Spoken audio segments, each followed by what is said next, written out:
What would you do if your own family called your child a pitiful burden in front of everyone on Christmas Day? I let them finish their cruel performance. Then I burned our entire shared history to the ground. For years, I believed staying quiet kept the peace. I told myself that Margot's comments were just jokes and Beverly's disapproval was just her way. I kept swallowing my pride because I didn't want to make things harder for my husband, Corbin. I thought love meant enduring disrespect. But everything changed the moment my little girl tried to share something she was proud of. Juniper had spent weeks making those clay ornaments. Her tiny fingers shaped every star, every tree, every angel with so much love. When she walked into the living room, holding her work in a small decorated box, her cheeks were glowing from excitement. She wanted to give them as gifts. She wanted them to be appreciated. She never expected laughter. Margot bit into a cookie, looked at the ornaments, and smirked. "It's a shame she didn't get Corbin's coordination," she whispered loudly. "What a clumsy, pitiful little thing." I froze. Juniper's smile faded. Her eyes filled with confusion, then pain. Before I could even respond, Beverly added her poison. "Well, she's not wrong. You do coddle her. The world won't find her quirks charming." Quirks. As if my daughter was something to tolerate, not love. In that moment, something inside me snapped in a quiet, steady way. Not rage. Not screaming. Just clarity. I stood up, took Juniper's tiny hand, and said, "Get your coat, sweetheart. We're leaving." Corbin stumbled after us, begging everyone to calm down. But it was too late. He didn't defend his child. He didn't stop them. He just stood there, hoping the moment would pass. And I realized that if I didn't act now, my daughter would grow up thinking this kind of cruelty was normal. That night, sitting beside Juniper as she slept with tear-stained cheeks, I made a choice. I would not yell. I would not fight. I would dismantle the perfect image Beverly and Margot hid behind. Piece by piece. My revenge didn't start with anger. It started with truth. The truth they never wanted anyone to know. Truth that would shatter the reputation they cared about more than family, kindness, or decency. They wanted to humiliate my daughter. They didn't expect that I would burn every bridge between us and walk away without looking back. And they definitely didn't expect that my silence would be the last piece they'd ever get from me. The whole room went silent the moment those words were spoken. I watched Juniper's little face fall, her eyes turning shiny as she tried not to cry. She looked so confused, like she couldn't understand why people who were supposed to love her would say such things. Before I could comfort her, Corbin tried to speak, stumbling over his words, saying, "Come on, guys," but his voice was weak and unsure. He didn't protect her. He didn't even try to stop them. And then Beverly added her comment, soft but sharp enough to cut through the air. She said I coddled my daughter, and that the world wouldn't find her quirks charming. That was the moment everything inside me cracked. I felt something in me shift, like a door closing forever. I didn't shout or argue.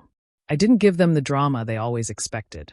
I simply stood up, held out my hand to my daughter, and told her gently, "Get your coat, sweetheart. We're leaving." My voice was calm, steady, and full of finality. I could feel the entire family watching, but for the first time, I didn't care about any of them. All I cared about was getting my daughter away from the people who had just hurt her. Corbin rushed after us, begging me to stop, asking me to talk about this. But it was too late. He had stood there, frozen, while his mother and sister insulted our child. His silence was louder than anything they said. It showed me exactly where his loyalty was, and it wasn't with us. I walked past him, holding Juniper's trembling hand, and for the first time I felt strangely calm. Sad, yes, but calm. I knew something important had changed. When we got home, I tucked Juniper into bed and held her until she fell asleep.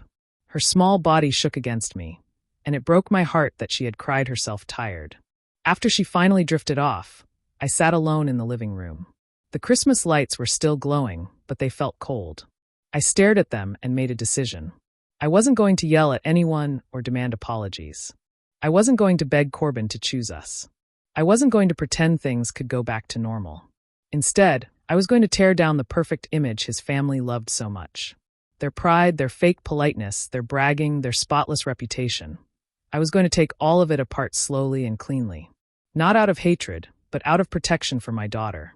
If they thought they could insult her and walk away untouched, they were wrong. That night, while my house was quiet and my daughter slept peacefully, I made my plan. It was simple. It was clear. And once I started, there would be no turning back. My revenge didn't start with shouting or anger. It started with quiet steps and careful listening. After that night, I realized their power came from the image they showed to everyone: perfect, respected, admired. If I wanted to protect my daughter and make sure they never hurt her again, I had to take away that image piece by piece. And the way to do that was simple. I needed the truth they tried so hard to hide. Margot and Beverly loved to pretend they were the best people in any room.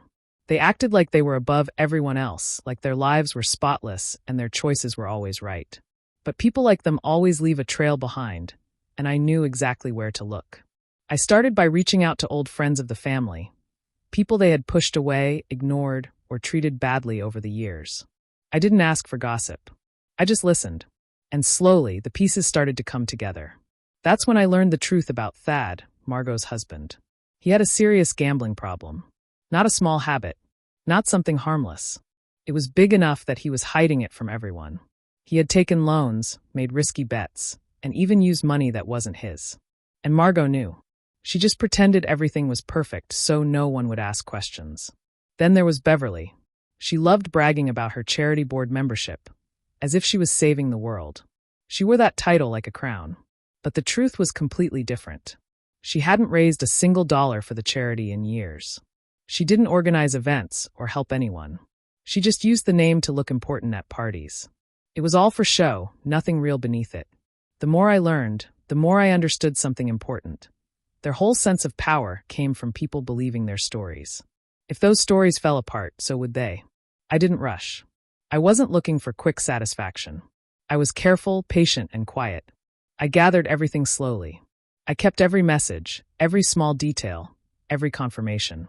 I didn't tell anyone what I was doing, not even Corbin. I didn't want anyone warning them. Over time, I became a vault of secrets, solid, silent, and full. I didn't judge what I found. I just stored it, knowing that one day, I would use the truth in the way it deserved to be used. I didn't want revenge for myself. I wanted protection for my daughter. I wanted to make sure no one in that family would ever look at her with cruelty again. And I knew the right moment would come. I just had to wait for it. The moment I had been waiting for finally came on New Year's Eve. Beverly loved to host big, flashy parties, and this one was the biggest of them all. Her house was decorated with golden lights, tall candles, and tables covered in food meant to impress everyone who walked in. The whole family showed up dressed like they were attending a royal event. They smiled, laughed loudly, and acted like nothing unpleasant had ever happened. It was the perfect place for them to show off, and the perfect place for the truth to start breaking through their perfect picture. I arrived alone. I left Juniper at home with a trusted friend because I didn't want her anywhere near this crowd again. I didn't rush in or try to hide. I walked slowly, calmly, with a small, steady smile. Not a happy smile, just the kind that told everyone I wasn't bothered, I wasn't scared, and I wasn't there to play their games anymore. Corbin saw me first. He rushed to my side almost immediately. His voice shook a little when he asked me to keep the peace. I knew he was terrified that I would make a scene and embarrass his family. He had no idea what I was truly planning or how quiet my plan actually was. I just rested my hand on his arm for a second. I didn't promise anything. I didn't argue. I simply showed him I was calm, and that scared him more than yelling ever could. Inside, the conversations were loud and full of fake compliments. Everyone tried so hard to look perfect. Beverly's friends kept telling her how wonderful she was, how lucky her family was, how much they admired her for leading with grace. I could almost laugh. She soaked up the praise like sunlight, standing tall in her glittering dress, wearing a smile that never reached her eyes. As the night went on, Beverly finally tapped her glass to get everyone's attention. The music lowered and people turned toward her, waiting for her big speech. She loved moments like this, standing in front of a crowd and pretending she was the heart of the family. She lifted her glass and began talking about family loyalty, about unity, and then she used her favorite phrase, our impeccable reputations. The room filled with soft laughter and proud nods. They believed her. They always did. They wanted to think they were a perfect family, untouched by mistakes or shame. That was the moment I felt everything click into place inside me. I didn't need to raise my voice. I didn't need anger. I just needed the right opening, and Beverly handed it to me like a gift wrapped in gold. As the applause faded and the room settled into silence again, I stepped forward.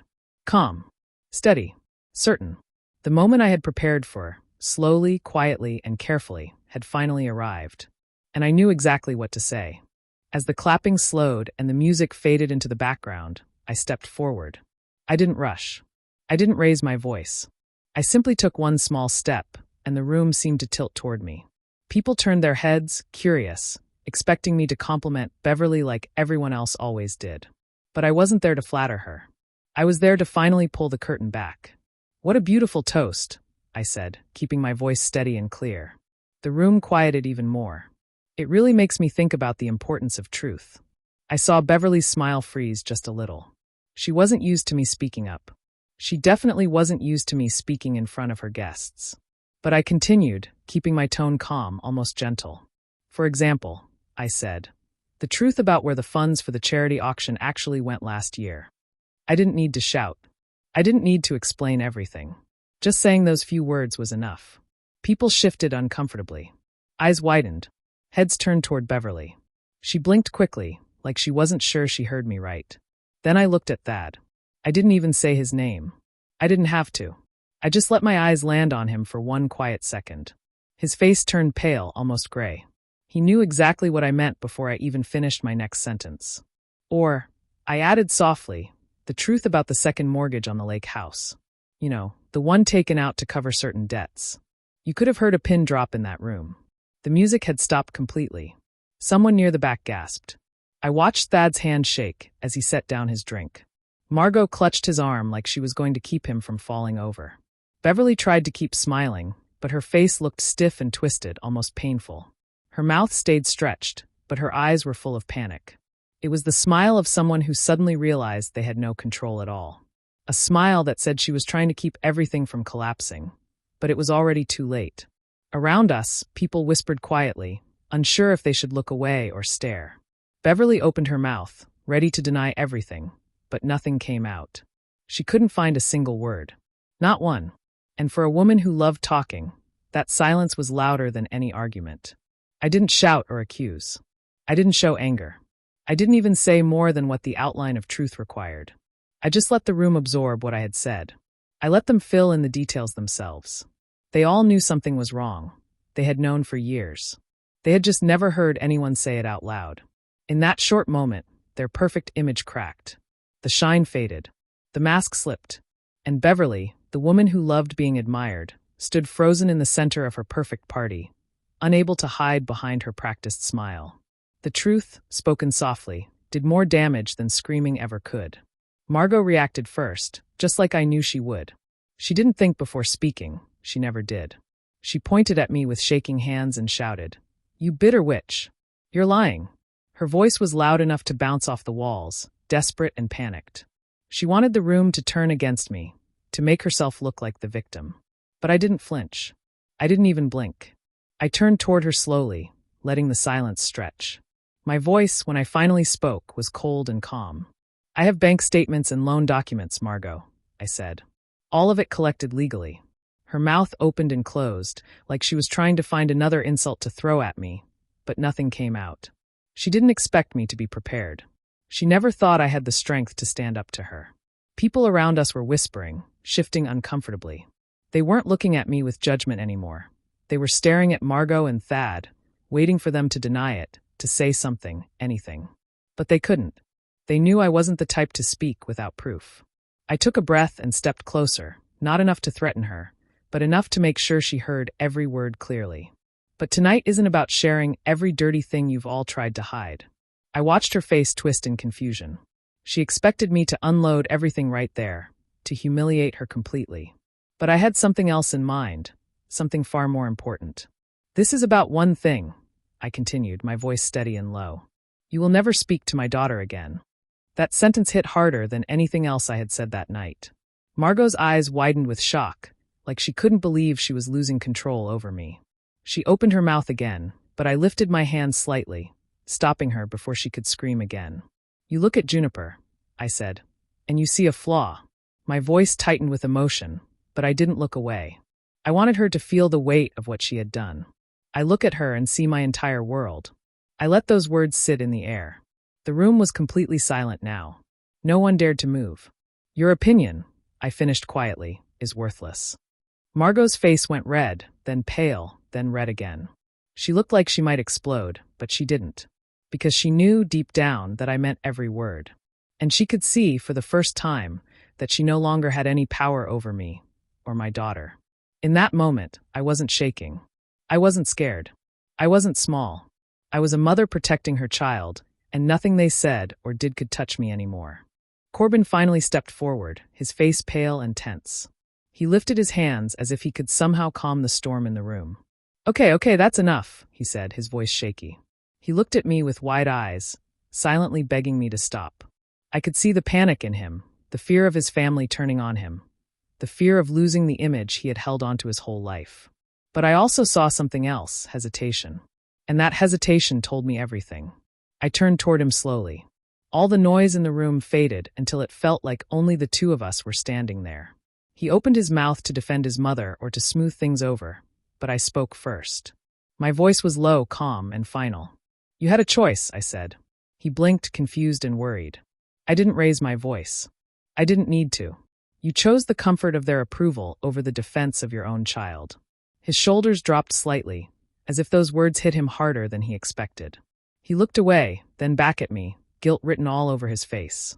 I could tell he wanted to deny it, to say it wasn't true, but he couldn't. He knew exactly what he had done at Christmas. He knew the moment he stayed silent, something between us had broken. So now you have a choice again, I continued. My voice stayed steady even though my heart was pounding. Leave with me and we start therapy and learn real boundaries. Or stay here with them. The room held its breath. No one moved. No one spoke. Even Beverly had stopped pretending to smile. Corbin stood there trapped between two worlds, his mother's furious glare and my steady, unshaken stare. I watched him shift his weight from one foot to the other. He looked at Beverly, then back at me, his face twisted with confusion and fear. He wasn't used to choosing. He was used to everyone bending around his family's moods and rules. He was used to peace at any cost, even if that cost was his daughter's feelings. Now, for the first time, he had to decide what kind of man he wanted to be. But he didn't move. He didn't reach for me. He didn't speak. He just stood there frozen, caught between shame and fear, unable to take a single step. The silence stretched. Guests shifted uncomfortably, unsure where to look. I waited for a moment longer, hoping he would choose the right thing. Hoping he would finally become the father Juniper needed. But his eyes were still darting between us, unable to break free from his mother's grip. I felt something settle inside me, something calm and strong. I didn't need his decision anymore. I didn't need him to catch up. I had already chosen what was best for my daughter. Without another word, I turned and walked away, leaving him alone in the middle of the room, trapped by his own indecision. The choice he refused to make had made itself for him. I didn't wait for Corbin to answer. I simply took Juniper's hand and walked out of that room. The guests whispered behind us, but I didn't look back. I didn't feel anger or fear. I felt calm and strong. The real power wasn't in exposing their secrets that night. It wasn't even in watching their shocked faces. The true victory was showing that their chaos no longer mattered to me. I refused to let them control our lives or hurt my daughter again. We went home quietly, the city lights passing by outside the car window. Juniper stayed close to me, her small hand holding mine tightly. I told her it was okay to cry, that she didn't have to be brave for anyone else. That night, she slept peacefully for the first time in a long while, safe from their words and judgment. I sat beside her, thinking about everything that had just happened. I realized that leaving them behind, physically and emotionally, was the only way to protect what mattered most: her happiness. 2 days later, Corbin came home. He looked shocked and almost lost. I could see in his eyes that he had finally begun to understand the damage his family had done. Not just to me, but to Juniper. He looked around our home like he couldn't recognize it, like something had changed while he wasn't paying attention. And in a way, it had. Everything had changed. Their control, their opinions, their supposed importance. None of it mattered anymore.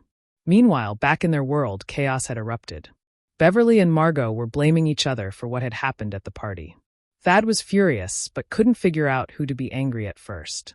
Everyone was scrambling, trying to figure out how one person could ruin their perfect image.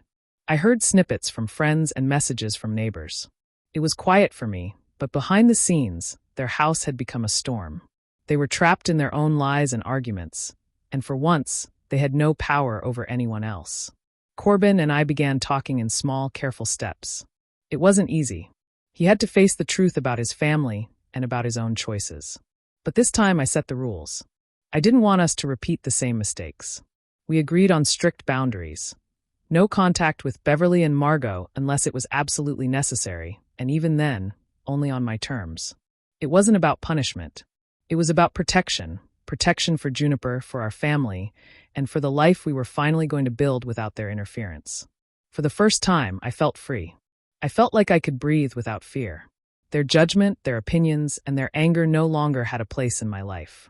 And watching Juniper laugh again, genuinely and fully, made every difficult step worth it.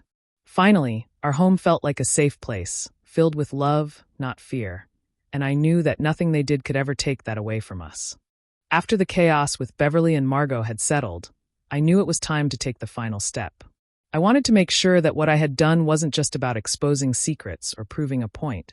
It had to create something positive, something lasting. I used a small inheritance I had saved for years to start a real art fund in Juniper's name. It was simple but meaningful. The fund was meant to support children who loved art, just like Juniper, helping them get supplies, classes, and opportunities to grow their talents. I didn't announce it loudly or make a big scene. I worked quietly, reaching out to local schools, community centers, and art teachers who could help identify children who needed the support most. The fund was small at first, but it was real, honest, and genuine. Everything that Beverly's charity work had pretended to be but never actually was. A few weeks later, a local newspaper ran a story about the fund. The article showed pictures of Juniper, smiling with the children she was helping, and explained what the fund aimed to do. I could feel a quiet satisfaction as I read it. Here was a story about a family creating something meaningful, a story about honesty, generosity, and care. It wasn't about wealth or appearances. It was about making a difference. I imagined Beverly seeing it. She had always loved to brag about her charity board membership, always making sure everyone knew she was helping the community. But the truth was, her work had been empty, all for show. Now, in the paper, the spotlight was on real action, real results, and a happy family genuinely making an impact. The contrast couldn't have been clearer. I didn't need to contact her or say a word. Seeing our picture in the paper, smiling and successful without her, was enough. She could see it herself, a thriving family that had moved forward, a child being supported and celebrated for her talents, and a mother who had finally created safety and happiness without interference. It felt like the final piece had fallen into place. Beverly's shallow image of perfection and control had been quietly replaced by a visible, undeniable truth. My daughter and I were living the life we deserved, full of love, care, and purpose. The satisfaction wasn't loud or vengeful. It was calm, steady, and complete. I had protected my daughter, created something meaningful in her name, and finally closed the chapter on the toxicity that had once overshadowed our lives. That quiet, thoughtful step was the true victory. Our happiness, our family's safety, and Juniper's bright future were now untouchable. And in that moment, I knew we had won, not through anger or revenge, but through love, action, and truth. Last week, a letter arrived from Beverly. I knew exactly what it would say before even opening it. It wasn't an apology. It wasn't any sign that she understood what she had done or felt regret for how she treated Juniper. Instead, it was full of demands and expectations, insisting that we put this nonsense behind us. I read it slowly, feeling a mixture of disbelief and calm. Her tone was as entitled as ever, as if nothing she had done mattered, and as if she could simply dictate how we should move forward. I didn't feel anger. I didn't feel the need to answer with long explanations or defenses. I wrote back a single sentence. Juniper is too busy being wonderful to remember people who chose to be cruel. That was all she needed to know. That sentence wasn't for her. It wasn't meant to make her understand or change. It was meant for us, for my daughter, and for me, to acknowledge the strength and joy we had created in our own lives despite their toxicity. After writing it, I didn't even send it. There was no need. The letter itself, and the act of writing the words, was enough. I wanted to make the moment meaningful for Juniper. I called her into the living room, where the fireplace crackled softly, and I read the letter aloud to her. Her eyes lit up as she listened, realizing that the words weren't about fear or anger, but about her own worth and the love she was surrounded by. Then, with her watching, I burned the letter in the fireplace. I watched it curl and turn to ash, feeling a sense of finality wash over me. Every word of cruelty, every expectation, every demand that had weighed on us was gone. What remained was just warmth, light, and the quiet strength of our home. It felt like a release, as if the ashes carried away the last pieces of their influence over our lives. The peace we had built wasn't fragile. It wasn't dependent on anyone else. It was ours fully and completely. In the quiet that followed, all I could hear was Juniper's laughter, confident and free. She was playing, imagining, and simply being herself, the brave, creative, and joyful girl she was meant to be. Finally, our home felt safe. The past didn't control us anymore. Beverly's attempts to demand control, to bring chaos back, were powerless. And in that warm, silent space, filled with the sound of my daughter's happiness, I knew we had won. Our peace, our life, and our love were untouched, and nothing she could do would change that.